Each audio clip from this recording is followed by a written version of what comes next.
Je me demande combien d'entre vous peuvent témoigner que, à un moment donné de votre vie, dans le passé, vous avez fait face à une situation impossible. Et vous avez regardé cette situation et vous avez dit c'est impossible. C'est vraiment sans issue. Mais plus tard, vous y avez repensé et par la grâce de Dieu et sa puissance et sa force, vous avez traversé ce fleuve d'impossibilité et vous y repensez et vous dites Dieu l'a fait. Qui se souvient de cet examen que vous pensiez que vous ne pourriez jamais passer? Ou de cette perte que vous pensiez que vous ne pourriez jamais surmonter? Ou de cette maladie que vous pensiez que vous ne pourriez jamais vaincre? Ou de cette crise familiale que vous pensiez qu'elle allait littéralement vous écraser et écraser vos bien-aimés? Ou de cette tempête, de ce tourbillon de fausses critiques et de fausses accusations qui allait vous noyer et vous détruire, mais Dieu tout d'un coup est intervenu dans votre vie et vous a fait surnaturellement passer cette tempête. Les fleuves des impossibilités dans nos vies peuvent faire une de deux choses. Elles peuvent soit nous détruire, soit nous fortifier.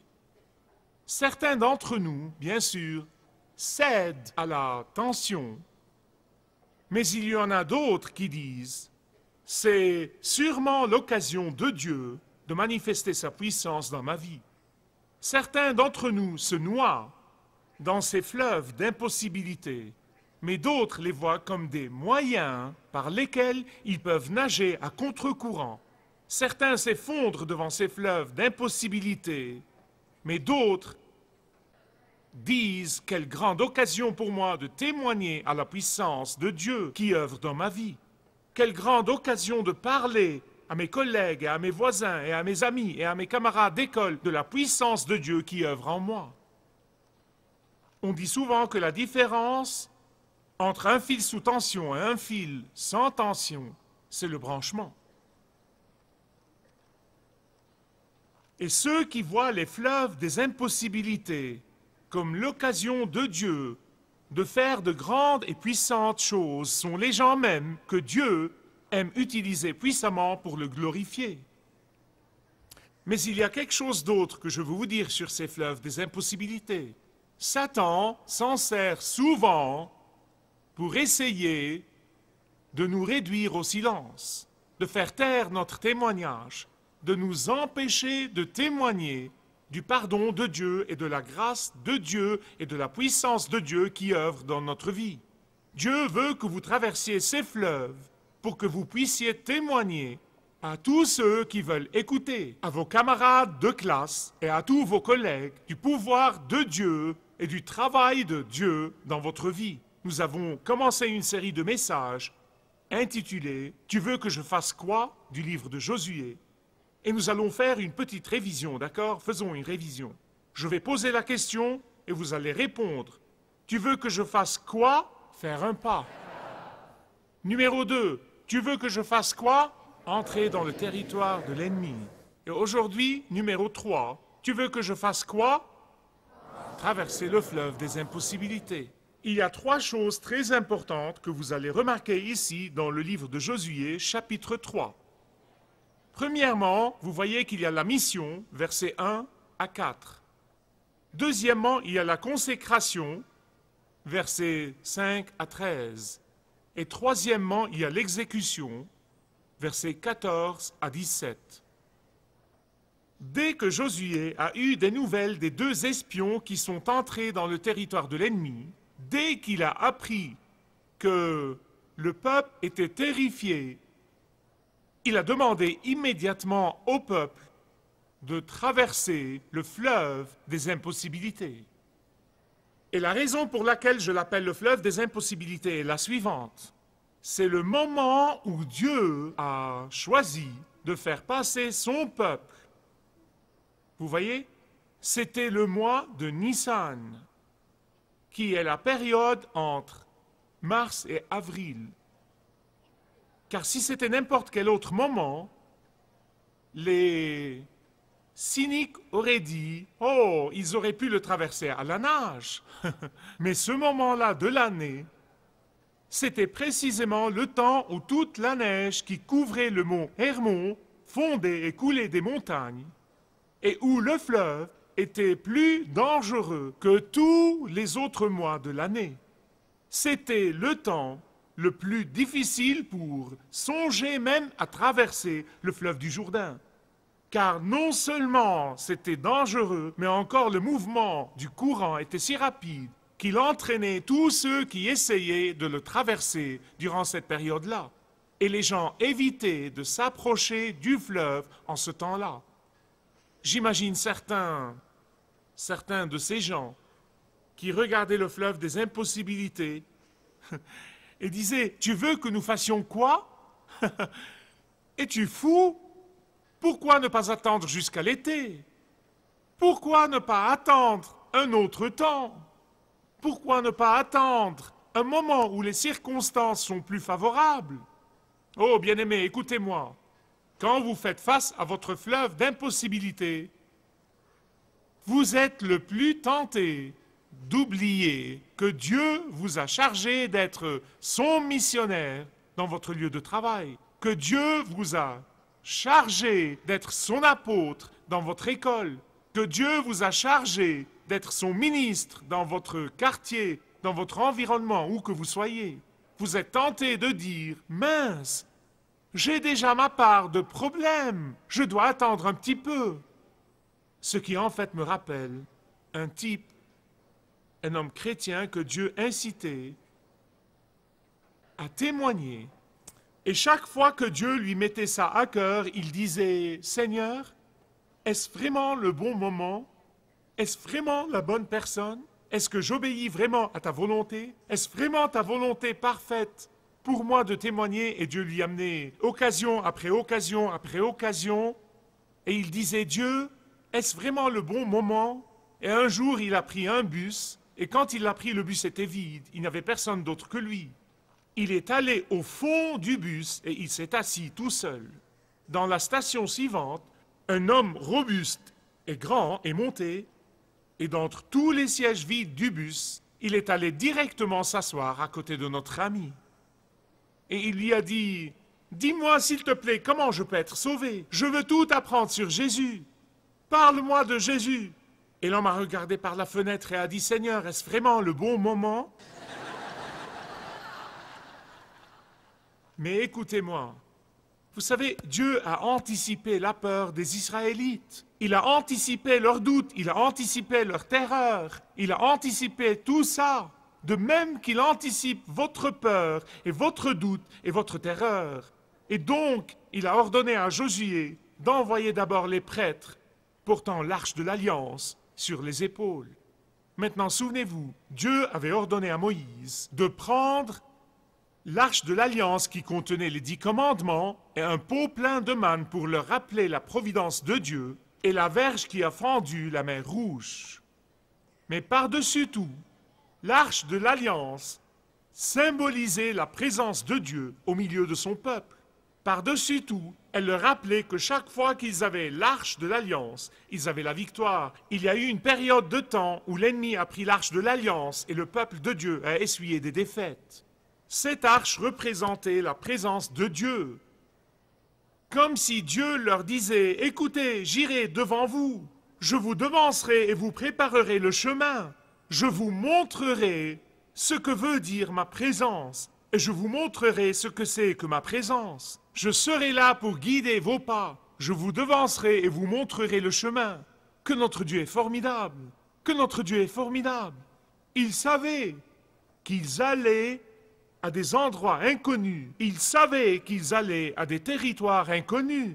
Et donc il a dit, je vous devancerai, j'irai devant vous, et plus précisément 3000 pieds devant vous.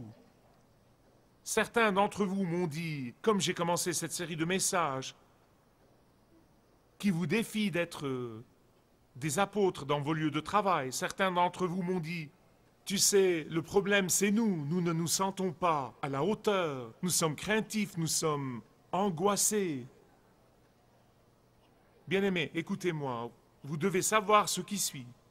Chaque fois que vous faites face à un fleuve d'impossibilité dans votre vie, vous devez être capable d'entendre la voix de Dieu qui vous dit « N'ayez pas peur, je vous devancerai, j'irai devant vous. Ne soyez pas terrifiés, car je vous ouvrirai la voie. Ne vous tourmentez pas, car je vous devancerai, j'irai devant vous. Soyez forts, soyez courageux, suivez-moi. » Premièrement, il y a la mission. Deuxièmement, il y a la consécration. Versets 5 à 13 de Josué, chapitre 3.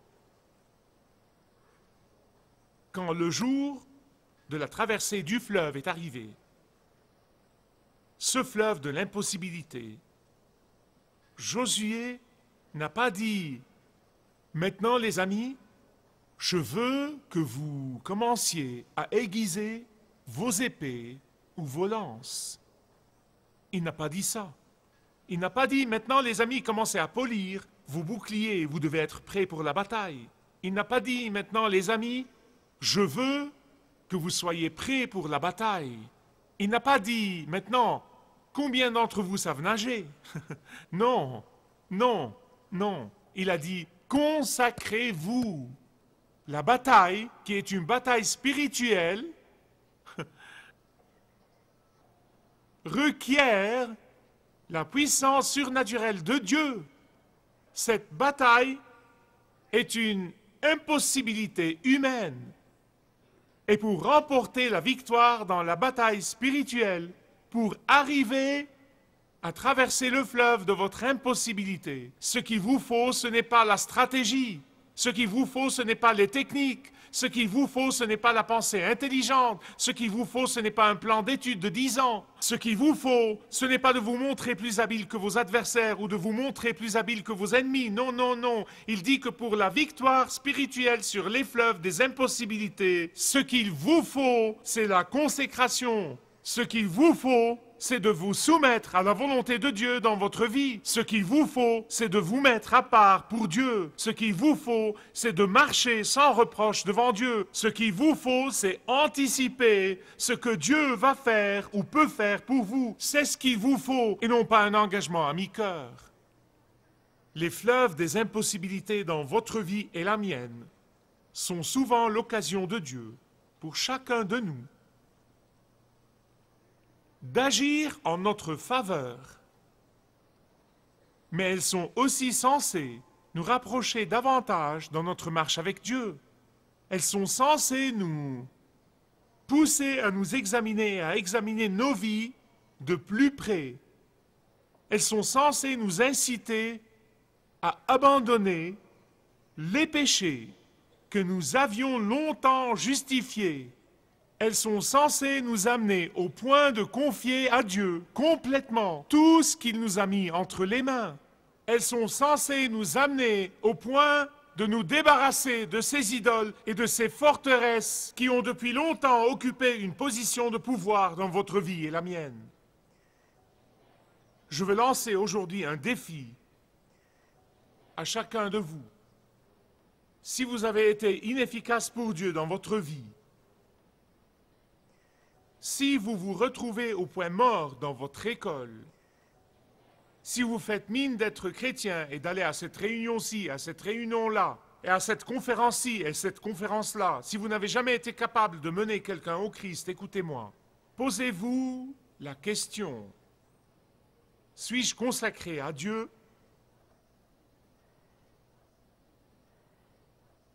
Ai-je vraiment ôté les idoles de ma vie? Ai-je cédé à la volonté de Dieu dans ma vie? Et quand vous commencez à faire ça, faites attention, s'il vous plaît, parce que Dieu va se servir de vous. Dieu va se servir de vous. Vous allez devenir dangereux à Satan. Vous allez porter un coup à Satan et à son royaume. Faites attention, Dieu va se servir de vous. Il y a la mission. il y a la consécration. Mais dans les versets 14 à 17, il y a l'exécution. Il y a l'exécution de la tâche. Vous savez, alors que j'étais assis là, dans mon bureau, seul avec Dieu pour préparer, lisant ce passage, et désirant l'assimiler dans ma vie et dans mon cœur, j'essaye quelquefois de me transporter en imagination et j'essaye d'imaginer dans ma tête ces pauvres prêtres portant cette arche sur les épaules et la voix des grosses eaux qui n'arrêtent pas. Chou, chou, chou. Ces eaux n'arrêtaient pas. Non mais ces eaux n'arrêtaient pas. Et ils arrivent au Jourdain, ils avancent, et ils avancent, et ils avancent de plus en plus. Et les eaux n'arrêtent pas d'affluer. Je me demande ce qui leur est venu à l'esprit. Avons-nous bien entendu Josué? Josué a-t-il bien entendu Dieu? Non mais qu'est-ce qui se passe ici? Rien ne se passe, nous sommes tellement proches, nos pieds sont mouillés. Et ils trempent les pieds dans l'eau, ils s'approchent de plus en plus, et ils sont terrifiés. Vous savez, c'est drôle. Dieu a envoyé les prêtres en premier dans ce cas. Plus tard dans l'histoire d'Israël, les prêtres sont devenus plus sages. Et dans les futures batailles, qui ils ont envoyé en premier? Les chanteurs. Ils ont dit, envoyez les chanteurs en premier. Je ne veux même pas commenter. Je ne peux pas les imaginer. Pourtant, cette arche, ça a dû être vraiment une des plus grandes épreuves de leur foi. Je sais comment j'aurais réagi. Et vous savez comment vous auriez réagi.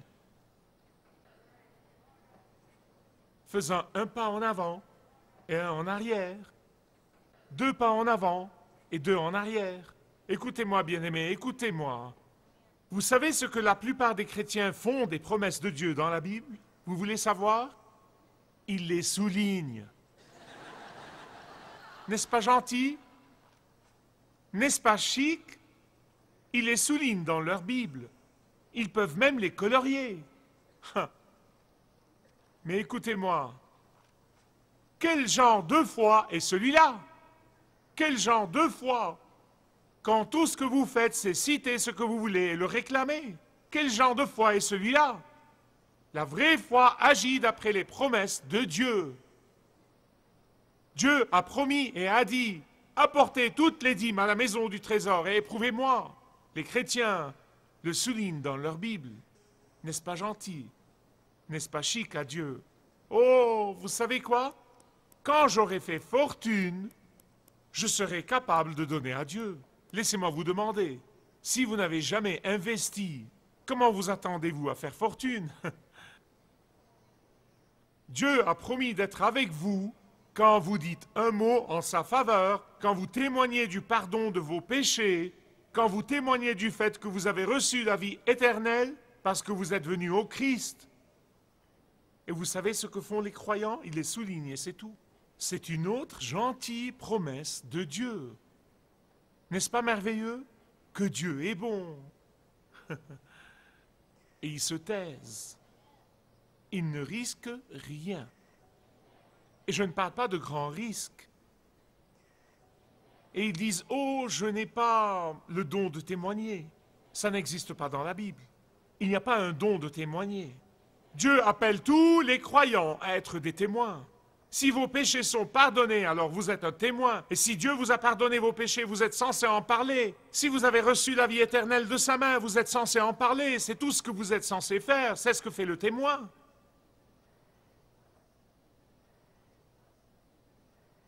La foi, ce n'est pas de prendre de grands risques. Non, non, non, non, non. Ce n'est pas la foi biblique. La foi, c'est de prendre un risque qui est fermement établi et profondément ancré dans le roc solide de la confiance dans ce que Dieu a promis. C'est exactement ça, la foi. Même si vous hésitez, Dieu comprend. Même si vous hésitez, Dieu est prêt à vous fortifier. Même si vous doutez, Dieu est là pour vous fortifier. Même si vous êtes timide, Dieu est là pour vous fortifier. Écoutez-moi. tant que vous êtes prêt à tremper vos pieds, tant que vous êtes capable de poser un pied devant l'autre pied, tant que vous continuez à aller dans la bonne direction, tant que vous pouvez regarder le fleuve de l'impossibilité dans votre vie et dire « Je te foule sous mes pieds au nom de Jésus. Je vais vers les ennemis au nom de Jésus. Je vais traverser ce fleuve de l'impossibilité au nom de Jésus. » Regardez les versets 15 et 16 du chapitre 3 de Josué. Mon Dieu, croyez-moi, ces 2 versets suffisent pour vous faire crier. Or, le Jourdain déborde sur toutes ses rives tout le temps de la moisson. À propos, on moissonne au printemps au Moyen-Orient, et non pas en automne, comme nous le faisons ici. Or, le Jourdain déborde sur toutes ses rives tout le temps de la moisson. Vous voyez, Dieu n'a pas besoin d'aide. Et comme les prêtres qui portaient l'arche arrivèrent au Jourdain et que leurs pieds trempèrent dans l'eau, leurs pieds étaient mouillés. Ils ne se sont pas tenus à distance, et d'accord, maintenant il y a un miracle, nous pouvons y aller. Nous l'avons vu, nous le croyons, maintenant nous pouvons le faire. Non, non, non, ils ont trempé leurs pieds. Regardez le verset. Dès que leurs pieds ont touché le bord de l'eau, les eaux qui descendent d'un mont s'arrêtèrent. Les eaux se dressèrent en une seule masse très loin et le peuple traversa. Puis-je avoir un témoin?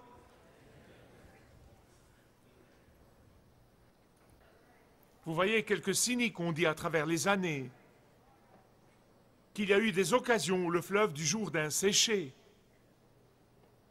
Par exemple, il signale un tremblement de terre qui a eu lieu le 8 décembre en l'an 1267, durant lequel le fleuve du Jourdain s'est transformé en boue pour 10 heures environ. Oh, j'ai dit, mais écoutez, c'était en décembre. C'était en décembre. Puis il signale que le 11 juillet en l'an 1927, il y a eu un autre tremblement de terre et que le Jourdain a séché pour 21 heures. Vous voyez, ils disent, vous voyez, c'est arrivé avant et c'est arrivé après. Oh, mais c'était en juillet. Ce n'était pas en mars ou avril, quand toutes les eaux affluaient. Ça s'appelle la saison du débordement. Ça s'appelle impossible et infranchissable. Ça s'appelle surnaturel. Il y a quelque chose d'autre que cette traversée du fleuve du Jourdain, du fleuve de l'impossibilité va vous faire. Écoutez-moi avec soin. Quand vous traversez le fleuve d'impossibilité dans votre vie, et dans votre vie, et dans votre vie, et votre fleuve d'impossibilité peut être différent de mon fleuve d'impossibilité, quand vous traversez ce fleuve d'impossibilité, il n'y a pas de retour en arrière. Il n'y a pas de retour en arrière. Il n'y a pas de retour en arrière à la vie de manque de la foi. Il n'y a pas de retour au silence au sujet de votre salut. Il n'y a pas de retour au désert spirituel. Il n'y a pas de retour à la médiocrité. Il n'y a pas de retour à la crainte et à la timidité. Il n'y a pas de retour à ignorer ceux qui ont désespérément besoin d'entendre le message de l'Évangile. Et vous êtes silencieux à son sujet. Mon ami, Dieu vous appelle à traverser le fleuve de l'impossibilité, quoi qu'il soit dans votre vie.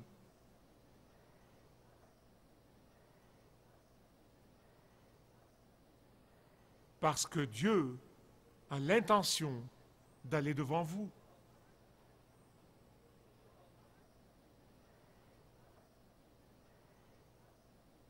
Et la raison, c'est que Dieu veut que vous témoigniez de sa puissance dans votre vie. Et c'est pourquoi, dans le chapitre 4, Dieu demande à Josué de poser des pierres commémoratives. Pourquoi? Elles sont un acte de témoignage. Elles sont un acte de témoignage à la puissance de Dieu. Génération après génération vont venir et ces pierres témoigneront de la puissance de Yahweh qui a séché le fleuve du Jourdain au mois de Nissan pendant la saison du débordement. Si vous désirez connaître Dieu d'une manière personnelle, demandez le livret « Retrouvez la joie que vous avez toujours désirée » et vous pourrez découvrir l'amour de Dieu pour vous et apprendre comment expérimenter son pardon.